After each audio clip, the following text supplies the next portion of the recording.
Welcome, everyone.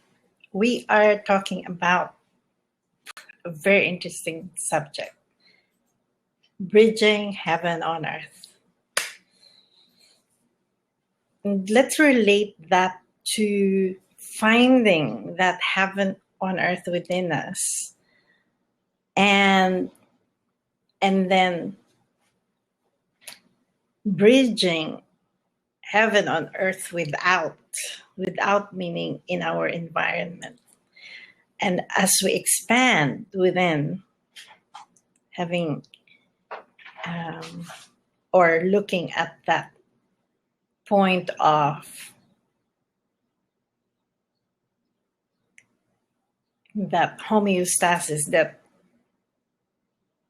heaven that we're talking about here is for our body to come to a point where it's not being stressed.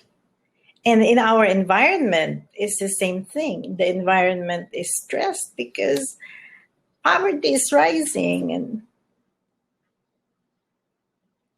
many different things are going on. So instead of creating heaven on earth, we're creating hell within and without. Let's reverse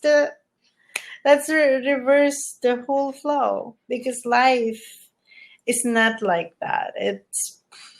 We gotta enjoy ourselves. We gotta express ourselves in creative ways. And I know you agree with me, because this has got to stop. We are not going to be victims of whatever is going on here. And that's where I'm coming from.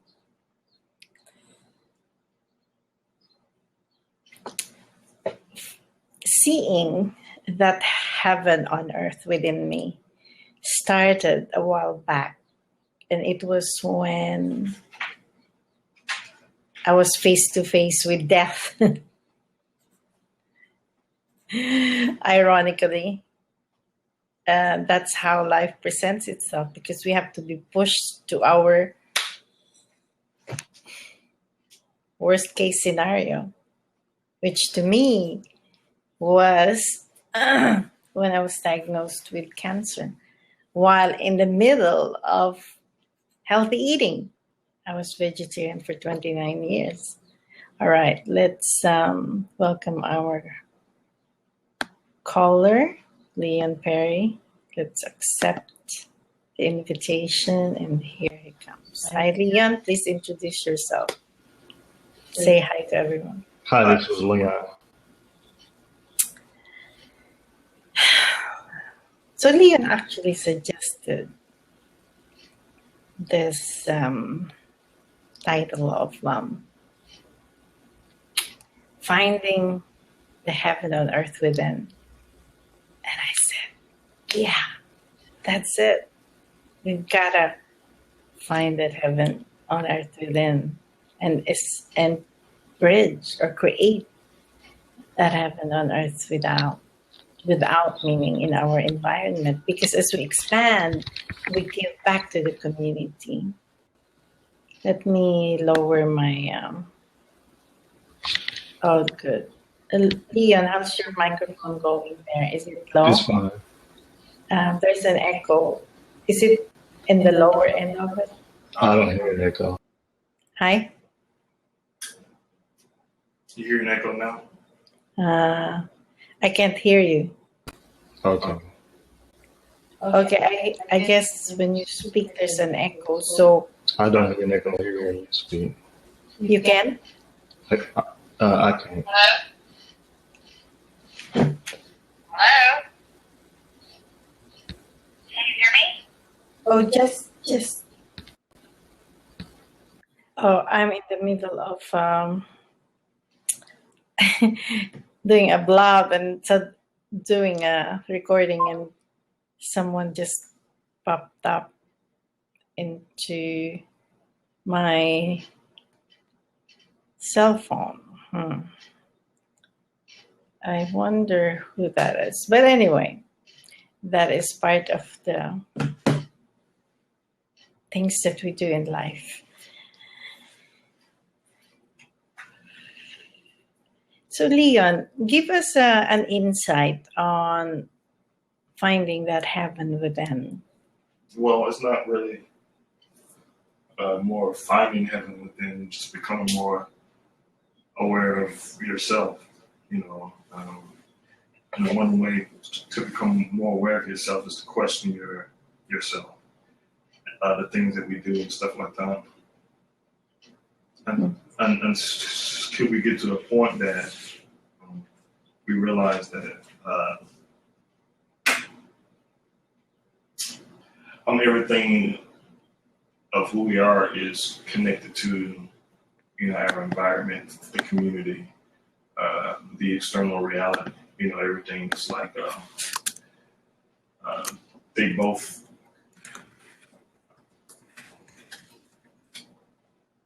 contribute each other.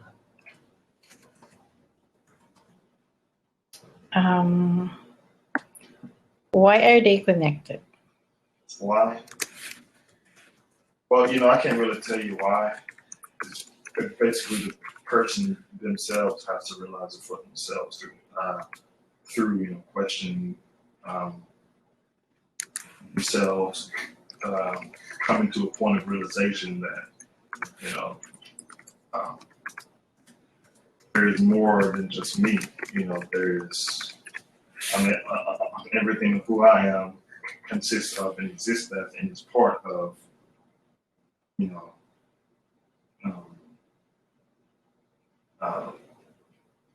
everything else that exists within this world. Right. If you give an example, what would it be? Religion, politics. Let's say either one of those, religion or politics. I'm sorry. Give us an example of that happening in religion or politics. For instance, my moral standards, Mm-hmm. who I am as a person, as my moral standards. Those moral standards, there are certain standards and fundaments that exist within religion, for example. Mm-hmm. So religion would actually be an externalization or a mirror or a representation of certain moral standards that I, for example, may abide by. So that external, those external standards coincide with my own beliefs and fundaments about morality. And so that's just one way of looking at it. Cool, Ian. If you can write something from what you said, that would be good. I'm trying on the chat box because I tried to write it a little bit, but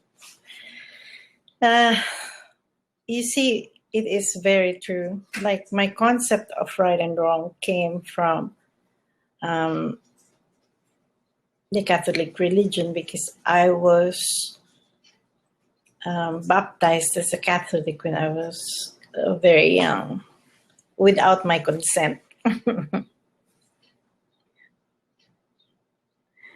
Yes, because let's say, for example, we think we're hungry. Let's relate this to health. We think we're hungry. Guess what our behavior is going to be? To reach out to the refrigerator and find some food. So that internal thought translates into a behavior and that connects to the outside world. Can you relate to that, Leon? I'm sorry, what was that you were saying? Yeah, if I think that I'm hungry, my behavior would be to go to the refrigerator and find food, which really connects me to the outside world. Mm-hmm. Well, the thought within translating to a behavior, right? Connecting me to the refrigerator. Yeah, that's one way of looking at it. And what is your other examples? Well, I just mentioned that example earlier. Yeah, can you add on to that, Liam? Other Add on to that. other examples or whatever. Well, that's another example would be like, for instance, politics. Mm-hmm. Exercising public policy, basically, and public policy is basically all of the standards, the rules, regulations, laws that are created by a governmental group, in order to exercise control. Control not in a dictatorship way, but more like control as in managing the group that is the community, the community. Organizing the community, the people in a way that everyone on some level has some type of organization when it comes to behavior, knowledge, education, stuff like that. So, but a lot of times public policy is tainted by politics, like people or organizations that want to dictate public policy in such a way that public policy becomes more about exercising freedom and how to and how we can, as community, have the most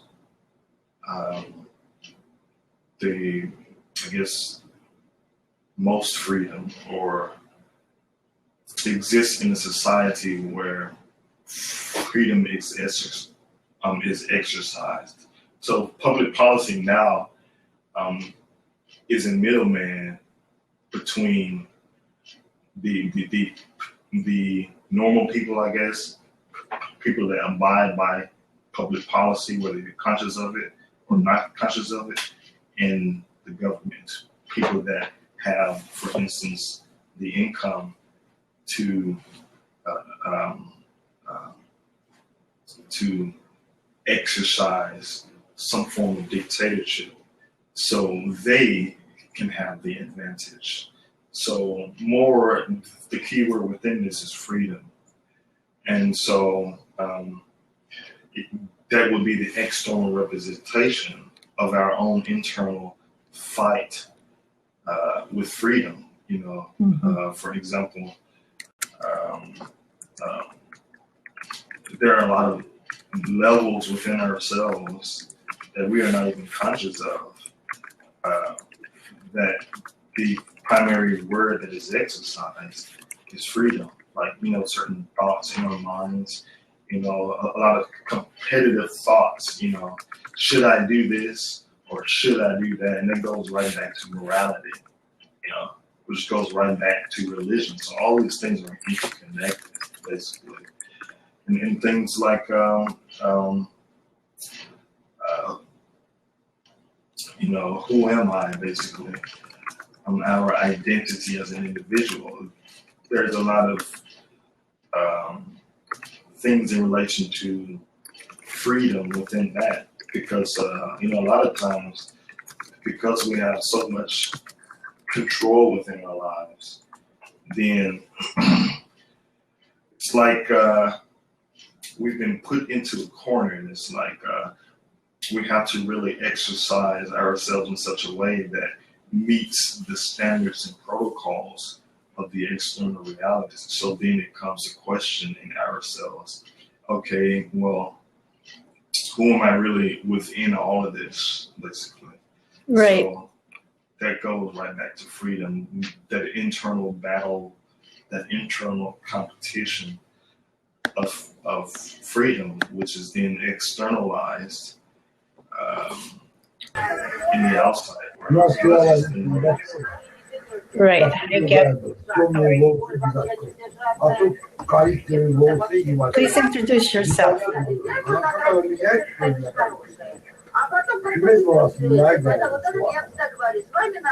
I cannot hear you. There's a big noise in the back.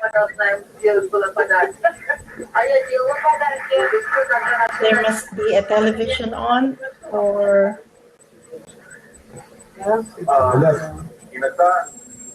I cannot hear you. Cannot hear you.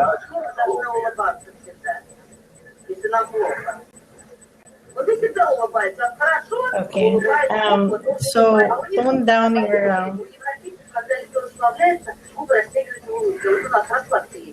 So Leon was saying.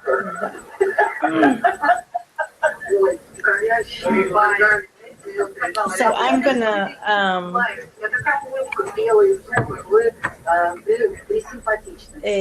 gonna.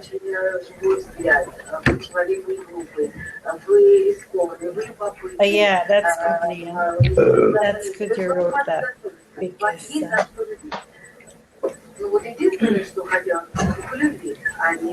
Okay, so what we're saying is that within mirror is being mirrored without. So the mess that's going on outside in the environment, we created within. So we have to heal ourselves within. Find that point within where our thoughts are about, thoughts about what is best for, what is mutually beneficial for all of us, for example. And then doing that as a behavior or as a program, like what we did with Reaching Heaven on Earth, Facebook. It's a Facebook group, Reaching Heaven on Earth, not and we are now inviting people to really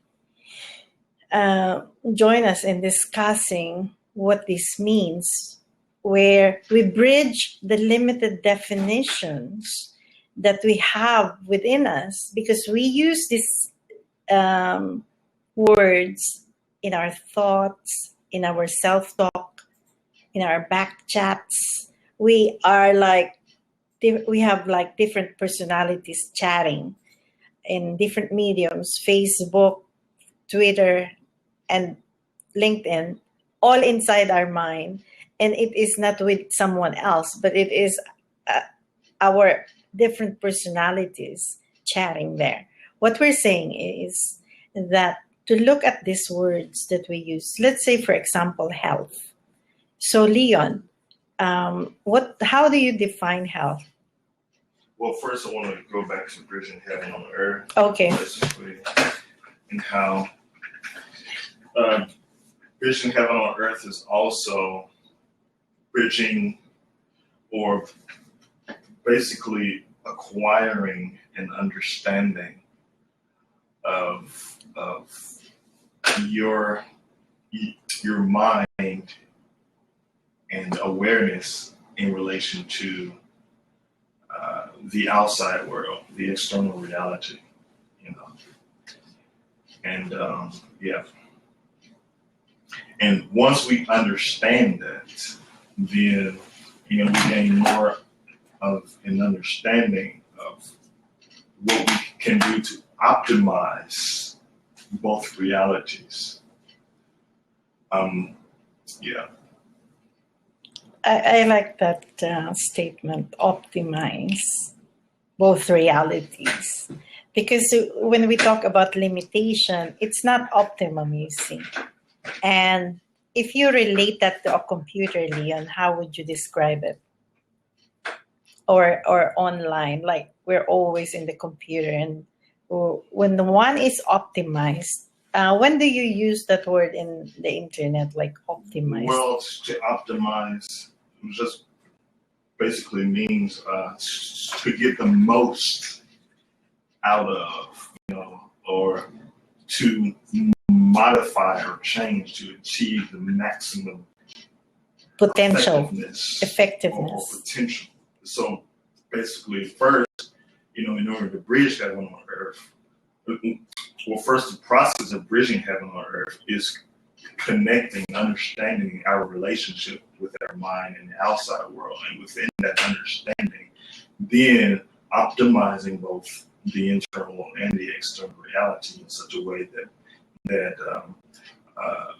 both as one, because they're really the same thing, they exist on the same platform, both as one, will be able to achieve its maximum effectiveness, maximum potential for optimization everyone.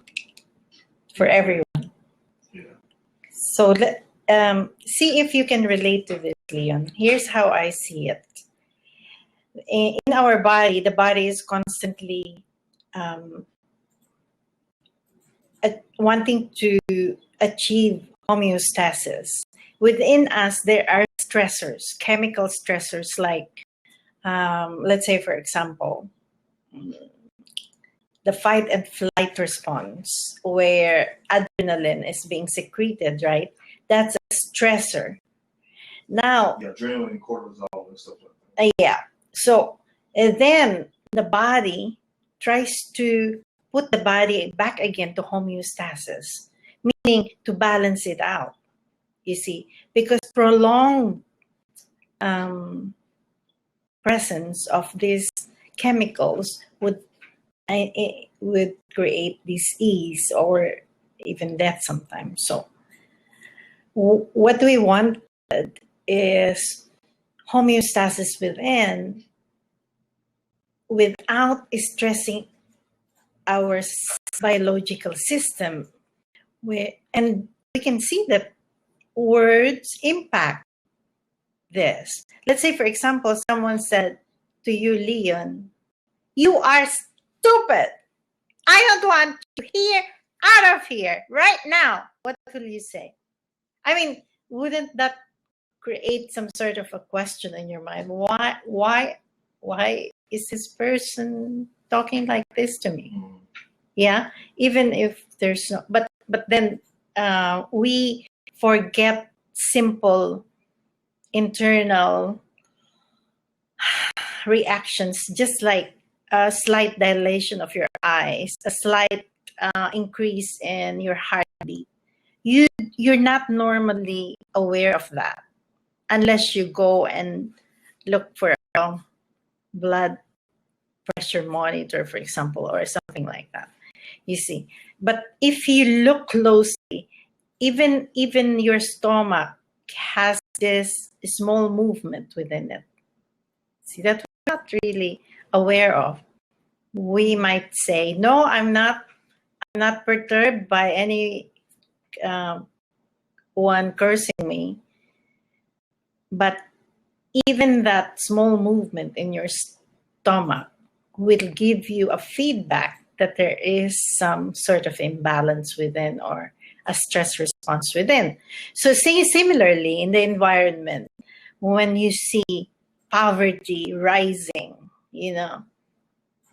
every year, that it is gonna create a long-term stress, because that's just the way life works. So that then what we need to do is align to what the body does when it's stressed, which is putting it back to homeostasis or balance. So we have to address that issue with poverty. Otherwise, we will create crime, and because people will be diseased, they will feel the imbalance in the external world, and then it will create also some stress in our within. So, and then as it creates stress within, the external also responds the same way. So this continues on and on until the stress layers and we have disease and we die. And that's what we call life. So for real health, I suggest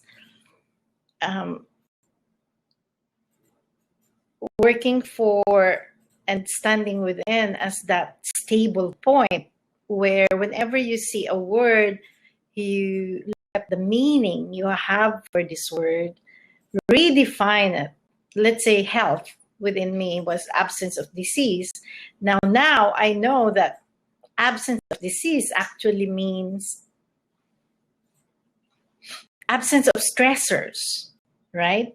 So I would then, rather than have aversion for disease, which is causing some more stress, I will then look at what the problem is. What's the stressor? If the stressor is the word, for me, it's like stupid, right? So then you look, stoop, and then stupid, what does that mean to you? That I did not graduate college and that I am inferior. So I will have that inferiority, and then I will react because you're making me less. And then I will blame you within that. So instead of that happening, why don't I define stupid in a different way? Like stupid in the sense of being innocent and capable of absorbing information, not coming from others, but coming from my own walking of my journey and the experiences that I learned through that. Even if I did not study from school, I have that within me. I have a skill. I know how to solve a problem. That's a skill. That doesn't mean I'm stupid, as per the word implies, that I did not study, for example, or I'm illiterate. I may not know how to write, but I know how to cook a meal, for example. So Leon, so within this, I'm expanding the word stupid, for example. And then in my without, what this translates to is seeing the people who cannot go to school because of poverty. So I will have to do something about that. And then also give them some ways to increase their skill. So their poverty, meaning give them,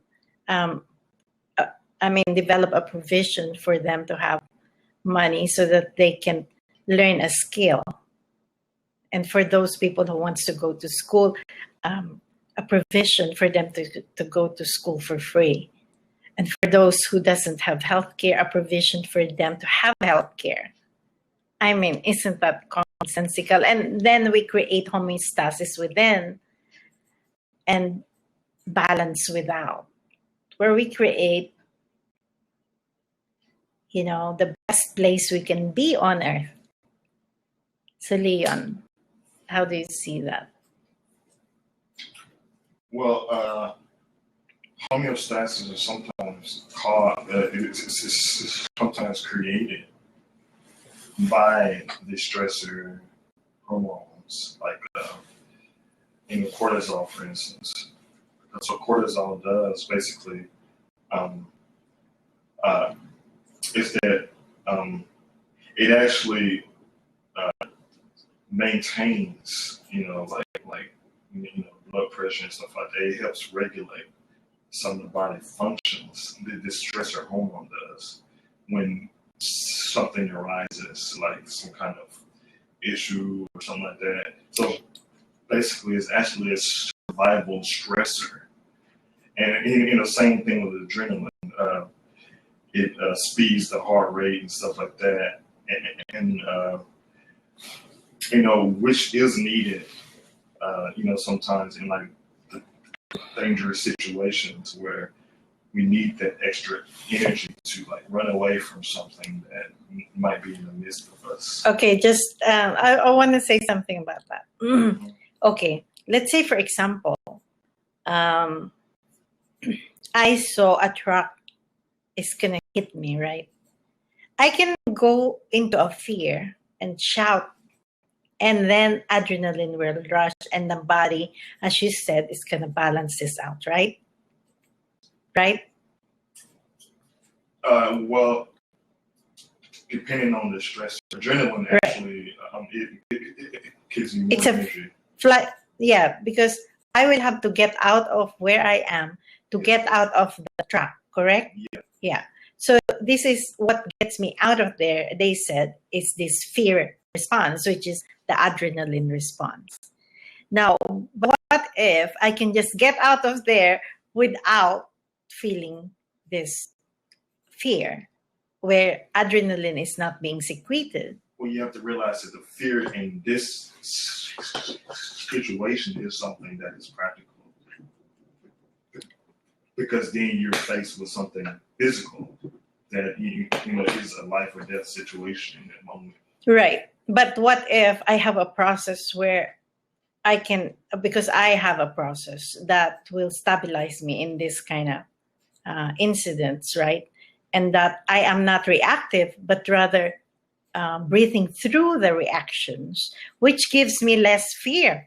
And I am not driven by fear. I'm just driven by survival and saying to myself, let's get out of here. The truck is coming.